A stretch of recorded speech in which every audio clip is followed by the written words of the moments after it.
Do you want to give us a bit of I guess, an introduction, a bit of a demo into your most recent book, Beyond Reasonable Doubt? What is it? What is it about? Beyond Reasonable Doubt, the Pascagoula Alien Abduction. Back in 1973 in Pascagoula, Mississippi, was October the 10th, 1973.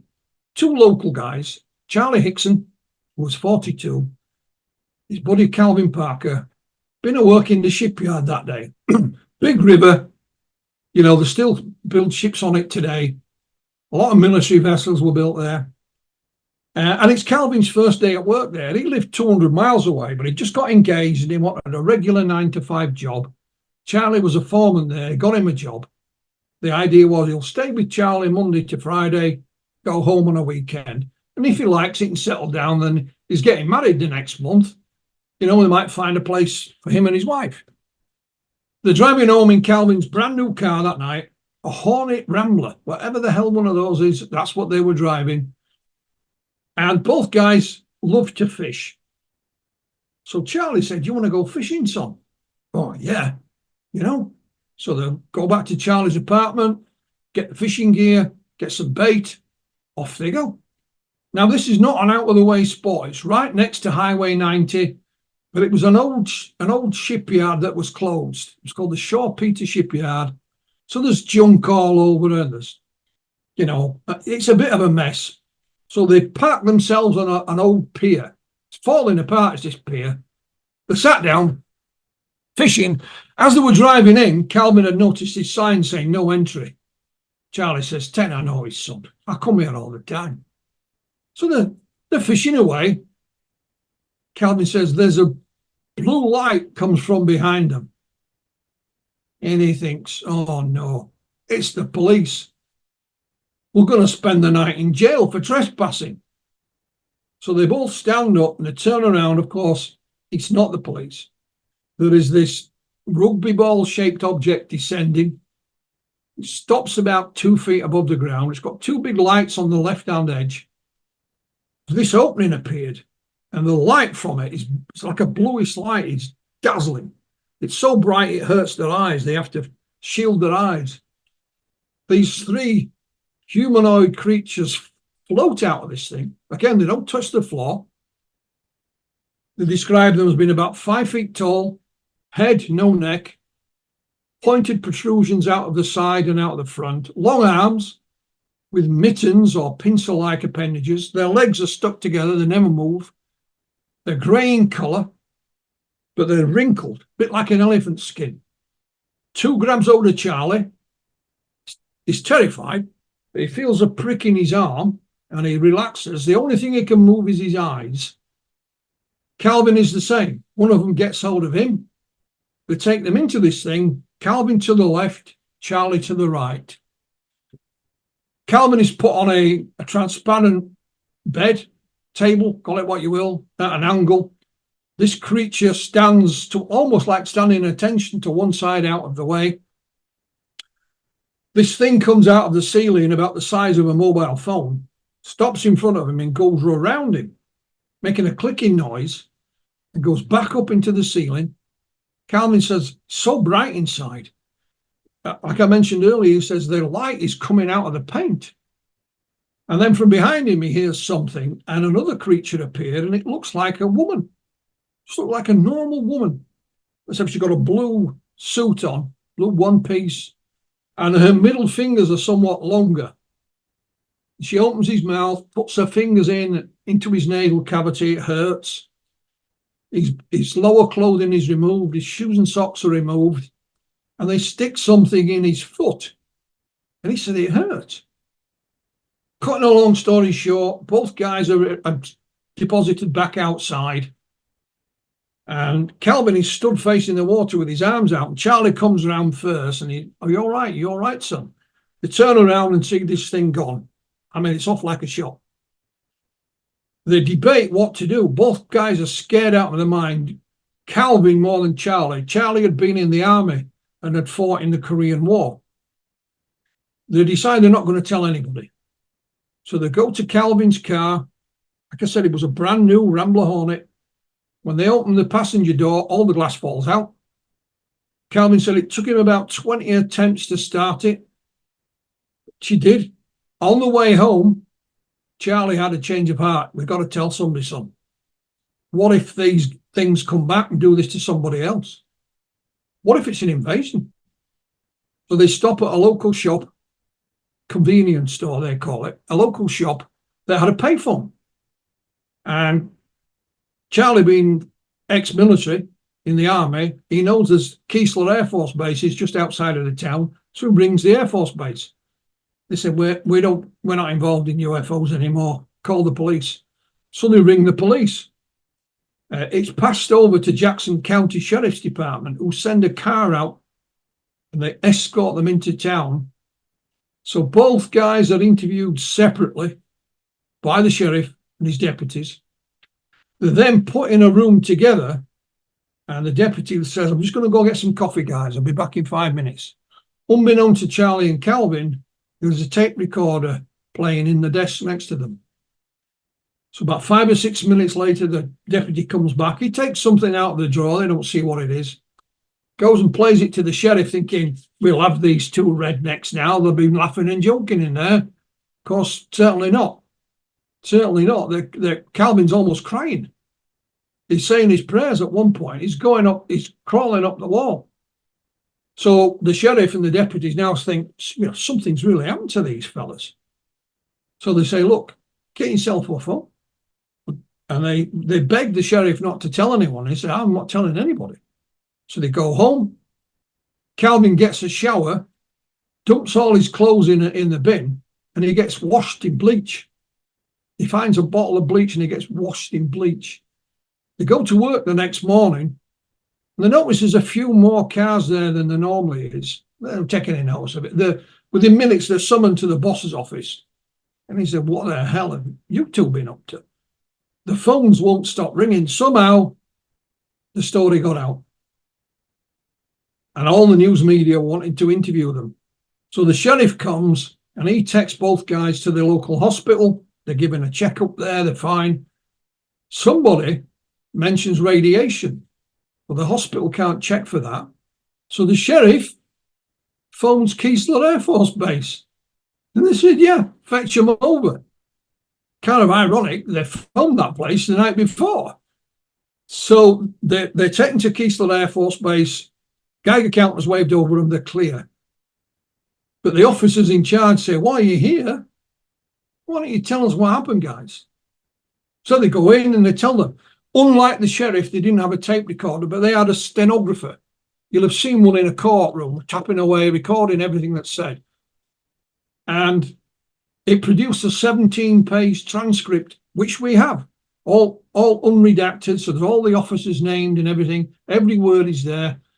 That is one of the things that's published in our book. The secret tape done at Jackson County Sheriff's Department that night, we have that. That's transcribed in our book. So Calvin Parker, he almost went into hiding. Charlie Hickson, he would go on television, UFO conferences and tell it. Charlie died in 2011. He'd written a book in 1983 with a chap called William Mendes, and I got the permission to republish it. And I was looking to see if I could find Calvin Parker, because Calvin had never told his full story. I managed to find him, and eventually he said, I'm thinking of writing my own book, Philip. So that was it. I give him a contract, and we agreed to write, and he wrote a book. It's called Pascagoula, The Closest Encounter. Became an Amazon bestseller, which amazed all of us. And like you've said, that the media have changed now. Calvin was treated with respect. You know, he did local, national, and international media. Whereas back in 1973, all people did was laugh at them, call them drunks, or, you know, two rednecks from the south. You know, they're on the hooch. Which was, you know, I've been drunk many a times, guys, and I've never imagined anything. I've never, you know, weren't it that easy? But so in 2018, Calvin tells his story, and what it did, it encouraged other people to step forward. For example, where they were fishing, right next to it is a huge great bridge. Used to be a drawbridge in those days. The drawbridge would go up to let the ships under. It's now a big 4-lane highway. We had a gentleman called Rusty Anderson was driving over the bridge that night with his wife. He was going home. And he said, I saw this blue thing, Philip. But not up in the sky, down below him. He said, I thought it was going to crash. The next day, he went down to his aunt's, who lived down by the river, and the first words she said to him was, you'll never guess what I saw that night. You know, and then they heard about Charlie and Calvin on the local news and thought, oh, fire, I saw that thing that last night. On the other side of the river, there was a shipyard. And Calvin was doing a book signing in Pascagoula. This old boy came up. Thank you, Mr. Parker. I'll have a book, please. Oh, by the way, I saw that thing that night. So he had a quick natter and then he was gone. And we'd no idea who the hell he was, what his name was. Fortunately, somebody was taking photographs. And we have a picture of this old boy buying his book. So we put it on social media. Anybody know this gent? The local library contacted me and said, yeah, I know who he is. I'll ask him if I can give you his phone number. So they did. His name was Mr. Lewis Lee. And he was working in the shipyard. He says, Philip, I was a crane operator. And he says, the cab of my crane was about 10 feet off the ground. And he says, as soon as I got in it that night, he said, you get a great view, obviously, because of the job you do. He said, out over the water, not up in the sky, out over the water is this damn thing. It's like a diamond. He says, I've never seen anything like it. And he watched it for minutes. He says, the only reason I took my eyes off it is because my colleague down below is shouting at me. So I had to attend to what I was doing. And he said, when I looked back, it was gone. Calvin was interviewed by a local journalist and she made a little video, about 8 minutes long. Somebody put that on YouTube and I'm reading all the comments underneath. There was one comment and it said, my mum and dad were on the opposite side of the river that night. They too saw the UFO. And so this person had used their real name. And I found her on social media, explained who we were. I said, could I speak to your mum and dad, please? She said, I'll ask. She come back, yes, it's Mr. and Mrs. Blair, Jerry and Maria. Here's their phone number. So I rang them up and it was Maria I spoke to first, Mrs. Blair. Mr. Blair, back in 1973, worked offshore in the oil rigs. So they were on the opposite side of the river, sitting in the car by a little pier. There was a boat at the end of the pier, but they were waiting for his boss to come. And then they would, go out to the oil rigs. Boss was late. And she said, we saw this blue thing come down the river. And it stopped over the opposite bank and was flying around as if it was looking for something. She knew the area. She knew there was no airfield or anything like that there. As you go further back, it's residential. And then they decided to put Mr. Blair's belongings on the boat. So it's pitch black, but there is a full moon. And they're walking down the pier and she says, this huge splash in the water next to me. And out of the water, right up onto the pier, comes this grey man. I mean, literally, like that in front of her face. And then it went back into the water and was gone. She ran up, threw her husband's stuff on the boat. She said she thinks it was about 9 o'clock. In no time at all, she's running back down the pier, back to the car. And it's now 12 o'clock. So her husband was gone for several days. And I spoke to Mr. Blair. He was a bit grumpy. And he'd said, we decided not to tell anybody. People think we're nutcases, And even then, he was only admitting to seeing this blue light. In 2019, they met Calvin. Calvin was still alive. They met him. They became friends with him. They talked about this blue thing. And then Mr. Blair took seriously ill. He got heart problems. And he was going in hospital for an operation. He wasn't sure if he was going to make it. So he says to his wife, I've got something to tell you. He's thinking, what? He's been messing with somebody else, you know? No. He says, we too were abducted that night. And he told her about these creatures. They took him on board. He was trying to protect her. She only had glimpses of it.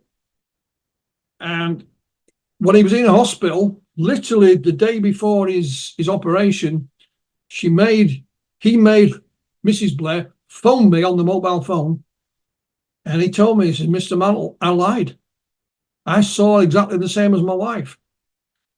Fortunately, he survived the operation, but it was only a temporary fix. And he continued telling Mrs. Blair more information before he passed away. So it was like a deathbed confession, but it was spread out over a short period of time. Mrs. Blair then wanted to undergo regressive hypnosis. She knew Calvin had done it in the past. She knew Charlie had. And we said, no, you know, you still haven't got over your husband dying. So eventually she came back to her and said, I'd like to try it. So I managed to locate a local professional hypnotherapist who would do it. Her name was Crystal Slaughter. And not only that, she'd come to your location as well. So we had the hypnosis at Calvin Parker's residence at the end of 2022. I think it was September. I'm not exactly sure of the date. And I had it filmed as well. I hired a professional cameraman to film it. We didn't tell the hypnotherapist anything. So she knew nothing about what was going on. We gave her a date, a time, and a location. And that was it. Like I said, we had it all filmed. It's all recorded. And Mrs. Blair basically retold what she'd already told us. But then she said that these creatures wanted her eggs and DNA to recreate beings that could walk amongst us unrecognized. And so we're none of us expecting this. So we asked her later about this, and she came to the conclusion that these were aliens. This is her conclusion, not mine. That her and her husband were the target that night because the husband had indicated that there'd been previous encounters. Plus, they were due to be there that night. They were scheduled to be at that pier, waiting for that boat to go out. Charlie and Calvin only decided to go to the other side of the river that night, fishing, on the way home from work. And she said that Charlie and Calvin were almost like collateral damage, you know. While we're here, we'll have a go at them too as well, you know. And so the case for years was just Charlie and Calvin. Mainly Charlie, because Calvin literally did disappear. So Calvin told his story, so we've got full accounts from both guys. But since then, it's expanded and expanded and expanded. I started working with Dr. Irena Scott, a retired academic. I published a number of her books. And the first people she interviewed for us was Mr. and Mrs. Blair. And she kept in touch with them, adding information as it came in, because it just made sense. You know, I'd ring people in Mississippi or wherever at God knows what time of night. I kept getting the time zones wrong. Then they hear this strange sounding fella from across the Atlantic, you know. So it just made sense. We have, you know, my colleague, Dr. Scott, lovely lady from Ohio, ringing you at the right time, being polite, you know. You can understand every word she said. And so I think Irena has interviewed 40 or 50 people, you know, some who were around at the time, not necessarily seen anything. For example, we found the doctor who examined Charlie and Calvin back in 1953. He was called Dr. Bosco. She interviewed him, you know. So when you put all this, we'd written a number of articles that Irena and I can only write so many article guys, you know. And we got all this information, so we said, what do we do with it? We'll put it in a book. And the book originally had a different title. And Irina and I said, we're going to put everything in it. We'll not miss anything out. There's nothing redacted, nothing withheld. And I was watching a courtroom drama on TV one night. And they said, we have to prove beyond a reasonable doubt. And I went, ding dong, ding dong. That's it. That's the name of the book. I emailed it to Irina. What do you think of this? So it's not a conclusion. Maybe it is. What we've said is that if we were able to take all these people and all this evidence into a courtroom, we could prove beyond a reasonable doubt that something extraordinary happened that night. Not that they were abducted by aliens, but something really bizarre did take place. What? We leave the reader to draw their own conclusions. Here's everything we've accumulated. You try and, I'm not intelligent enough to try and figure it out. Dr. Scott, maybe, it's kind of funny. When Dr. Scott and I are on a podcast and they read my CV out, it takes about one breath. When they read Dr. Scott's CV out, it keeps on going. It's this long, and we've laughed about it. You know what I mean? I mean, she worked for the Defence Intelligence Agency. At one point, her husband did work at Area 51. Nothing sinister or secret. Well, it was secret, but nothing out of the ordinary. Somebody said to her one day, what did your husband do at Area 51? She said, I don't know, never asked him. It was just work. It was, boring stuff. He worked at part of Area 51 is Nellis Air Force Base. He worked there. And so we put it all in the book. And what is amazing, guys, let me just get a drink, if I may. Every time we got the manuscript finished, we'd find another person to interview. So Irina would interview them. She'd send me the transcript. I put it in the book. That's it, done. Then there'd be another one. So come September the 1st last year, we said, that's it. No more. No more editing. The book is out now. No sooner had we done that, then a lady called Chelsea Norton Prince from the Ocean Springs Historical Society in Mississippi contacted us. That society has its own Facebook page. And Chelsea was interested in this case. She put a couple of postings on there. She met Calvin and bought a book off him.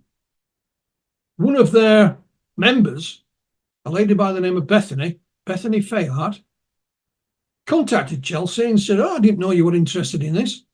I have 2 boxes of paperwork that used to belong to Mr. Hickson. Do you want them? She not half. She got them and then contacted us. Bethany's mum and dad bought Charlie's house when he died, and these papers were just left in it. At one point, she had a load more, but she gave them away years ago. Couldn't remember who she gave them to. So we ended up, Chelsea, bless her, digitized them all and sent them to me. And they had a snapshot back in history of people writing to Charlie and Calvin. Calvin didn't get to know about any of this because he was gone. But just to give you an example, there is a letter that Charlie received from a NASA physicist. I've checked his name up online. It's all kosher. And he said, Charlie, I personally asked my boss at NASA to look into this case when it happened, and they were not interested. And I'm thinking, what a chance missed. Here is Irina and I doing all this historic investigation. Look what we've turned up. Imagine if you'd been able to mount a full criminal investigation back in 1973 or a scientific investigation. What else could you have uncovered? And it's kind of sad, So no sooner had we drawn the line in the sand when more information cropped up. Now, back in 1973, 2 days after the incident happened, 2 doctors arrived on site. Dr. James Harder, he was a consultant to one of the main UFO groups in the day called APRO, the Aerial Phenomena Research Organization. And of course, Dr. J. Allen Hynek, the man who invented the phrase close encounters, worked with Spielberg on the movie. He turned up as well. They viewed all the information. spoke to everybody, and Hynek held a press conference saying these two guys are genuine. So we're looking for stuff. Now, APRO has long since closed, gone, finished. But their files were held by a couple in Arizona. But they wouldn't let anyone go near them, because I'm thinking Dr. Harder must surely have put something down in writing and given it to APRO, because they'd sent him, they'd paid for his flight and his hotel and everything. And I contacted these people, and they were very nice, but they clearly weren't going to give you anything. So I kind of forgot about it. December of last year, again, just a couple of months after the book was published, a friend of mine called David Marler. David runs the National UFO Historical Records Center in Albuquerque, New Mexico. Fabulous archive. And he contacted me. He'd got the APRO files. This couple, the lady had died a couple of years back. The one fella was called Brian Myers, who was looking after all these files, was moving house. And he didn't want to take them with him. He wasn't going to use them. So he donated them all to David. Within a couple of weeks, David sent me an email saying, have you got these audio files, Philip? They were all from those few nights in October 1973. First audio recording is Charles Hickson. So just a couple of hours after this abduction had happened, he sat in the sheriff's office telling them what's happened, and it's recorded. Then we have the secret tape. So that's Charlie and Calvin being left on their own and the recording taping them. We have that. Next, we have Dr. Harder on the 14th of October. So just a couple of days after, he put Calvin under hypnosis for 11 minutes. We have that recording. We have Dr. Hynek interviewing the sheriff. There was a chap called Sheriff Fred Diamond. He's interviewing the sheriff. And then we have Dr. James Harder conducting a press conference, all on different tapes. Nobody knew these even existed, let alone have listened to them. So you have a little snapshot in history there that night and the subsequent nights thereafter, and they are a goldmine, and they will all be released in due course.